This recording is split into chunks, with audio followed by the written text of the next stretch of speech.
Yacula ke inkosi manje. Ah, siyasuka.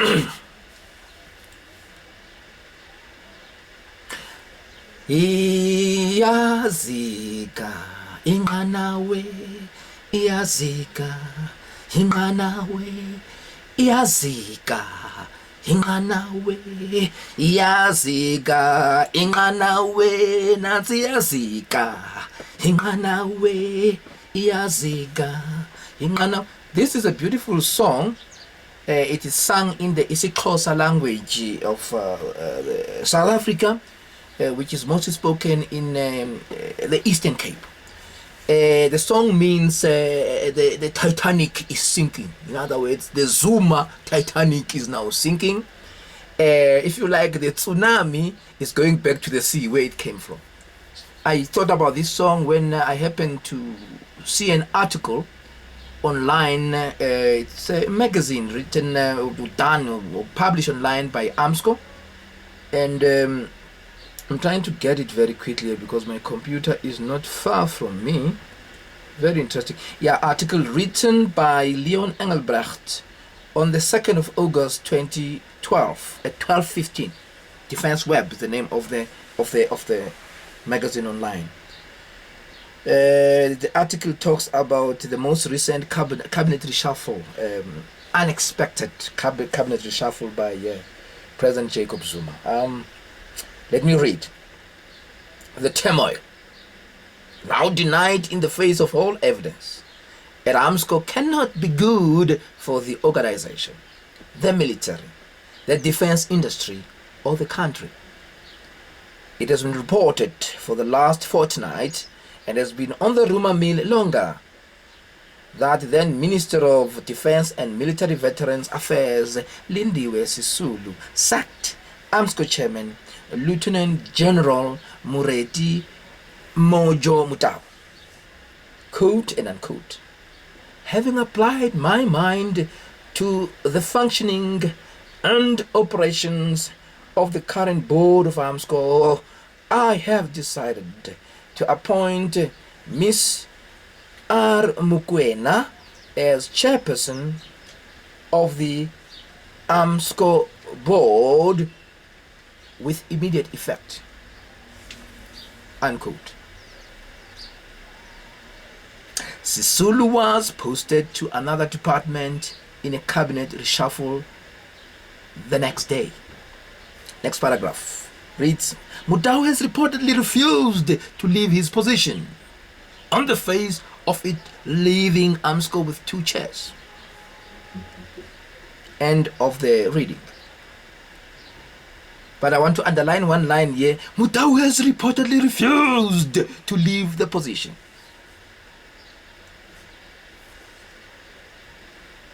This is my interpretation of what's going on. Iyazika, Inqanawe. The Titanic is sinking. My personal interpretation is this is all just a gimmick. In South Africa, we have a type of people known as tsotsis. You know, when tsotsis need attention on them, especially when the girls must pay attention to them, one of them will board a bus, at a particular station, board a bus, and this is planned beforehand. Well dressed tsotsi, and the girls must see him. He'll board a bus, or you will embark, get inside the bus, and the bus will travel maybe for 5 minutes. The next stop, then his friend, the other tsotsi, gets into the bus and is also dressed to kill. The next moment, passengers in the bus will see these 2 strangers fighting over a seat. The other one will take out a knife and okapi and threaten to, stab the other one to death, and everybody in the bus will go like, ooh, ooh, what is going on? And the girls, some of the girls are impressed by tsotsis. Now, if you think of girls in this scenario I'm building for you, that is the vote that Jacob Zuma needs at Mangaung in the next couple of months. Now, this is just a gimmick to attract, to make people think that Zuma is in control. Zuma is not in control in South Africa. There are two families you don't mess around with in South Africa, and these are the Mandela family and the Sisulu family. You know, I've talked on other videos on how this came about in the 40s with the introduction of tribalism in an ANC that was formed to fight tribalism. So these families don't mess around with. I could ask the question, if Sisulu was underperforming in the department where she was before, why didn't Zuma fire her? Why give her another cabinet position? Why not fire her like he fired the Zulu Spanyard who was not performing well with communication? So this is just a gimmick, so that people can go, or rather delegates of the great and redoubtable organization of ours, the ANC, can go to Mangaung and vote Zuma in for a second term. That he is a man of he's his own man. And that is my interpretation. I thought this issue cannot go without a comment on my part. There is another point I want to bring up here, because people like to talk about the problem of black racism in South Africa, or tribalism, which is another meaning of they talk loosely about it. They don't give it a face. We know we're talking about Mandelasque-Xhosa tribalism, where people are put in by the Zuma'S into important positions as employees of the state just because they are either related to Mandela, the Sisulis, or a grouping, a cabal from the Eastern Cape. That is the tribalism we're talking about.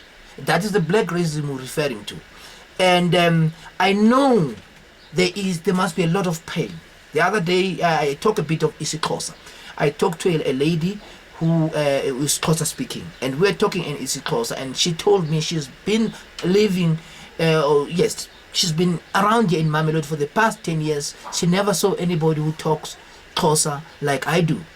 But there are many Xhosa speakers in Mamelodi. They don't speak their language. You know why? It is because of this tribalism that the Zuma'S are propagating in the name of AmaXhosa. So people become ashamed, just like it used to happen during apartheid. Prior to 1994, young Afrikaners were not proud to talk Afrikaans with you being a black person. When they meet you in the street, they would rather talk English, because it was a shame on them, because apartheid was practiced in the name of all Afrikaners. This is the same thing. I can imagine if I was Xhosa speaking, if I was a native Xhosa, it would be painful to live in South Africa because of the tribalism that Zuma is propagating in his government, Now, I want to say this one thing before I finish my interpretation.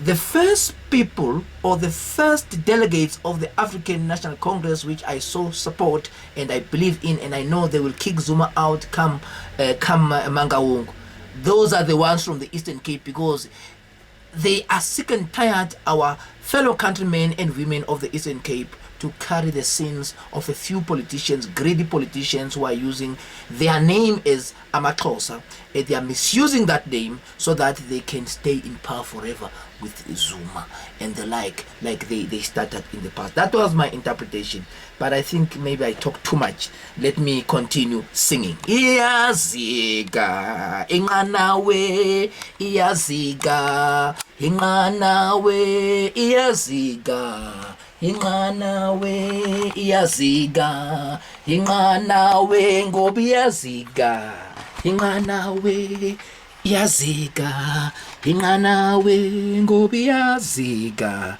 Inqanawe Iyazika, Inqanawe Iyazika, Inqanawe Iyazika, Inqanawe ngoba Iyazika, Inqanawe Iyazika, Inqanawe ngoba Iyazika, Inqanawe Iyazika, Inqanawe.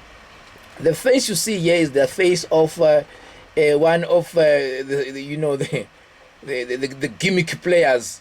One of the grouping I told you the story, the example of Tsotis who go into a gimmick to attract attention. That this is Mojo Motau, Lieutenant General. You could probably have read other articles that have written about this man. He's got a long history of one of the architects of Mandelasque-Xhosa tribalism with a long history together with Jacob Zuma. If you never saw any of my articles before, this was the man who was running the Dakawa camps. When you are going to be killed, or you must be, removed or buried alive, they would send you maybe from Angola or whatever other region where the African National Congress had its cadres. They would send you, put on a plane, and you'd be sent to Dakawa. Dakawa was being run by Mojo Motau in the early 80s to the mid 80s. And then, of course, the chief intelligence of the ANC Zuma would probably have signed already that you must be, removed. You must be secretly killed or buried secretly or whatever other thing. Then you would be taken off from bed while you sleep by this man. And then you'd be taken by those hooligans they used to call Imbogoto, but those were actually hooligans that killed people in the name of Xhosa, because they said they are preparing to rule South Africa, being Eastern Capers. And what you see today was started by the Zuma'S and these men in Dakawa. This is Mojo Motau. And that is that. Of course, you would arrive there. There will be Stanley Mabizela, one also of the racists who almost destroyed the ANC with this Eastern Cape racism, pro-Mandela's tribalism. Stanley Mabizela would send you there. He was the chief rep who lived in Dar es Salaam, who will send you down to Morogoro. You'll get to Mazimbu, and then Mazimbu, you'll be sent to Dakawa, which is also in Morogoro. That is that. He came back to South Africa. He was immediately promoted to the highest position because he holds a lot of secrets.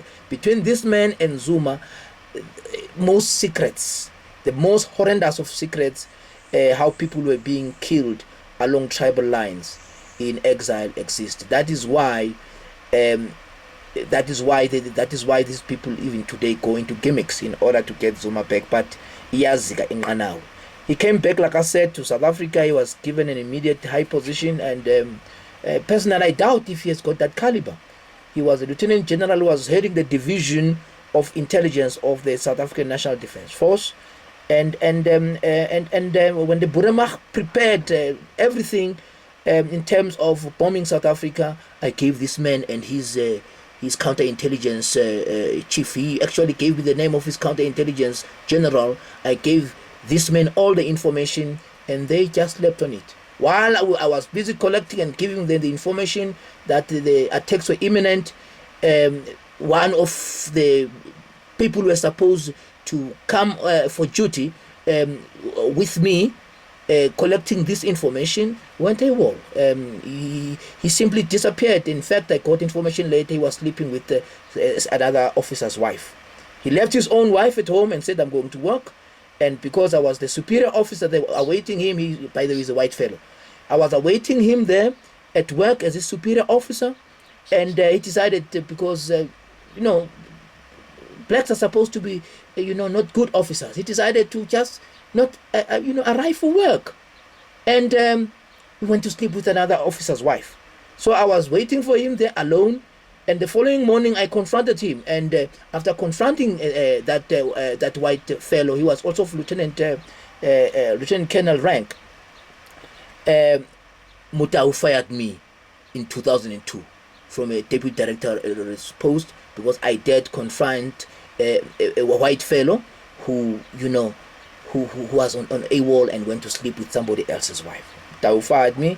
He also fired me, Motau, for writing a letter to Jacob.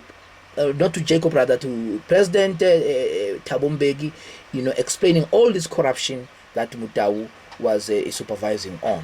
And then, of course, he decided when he realized that the people were sick and tired of Mandelasque-Xhosa tribalism, they want to kick Thabo Mbeki out. He decided now, to support Zuma. He was one of the people who supported Zuma during the tsunami. But now they are busy with a gimmick to make it appear as if Zuma is his own man. That's the long and short. This fellow is born in the Eastern Cape. Many people think because he's a Motau, he's maybe born in any other province.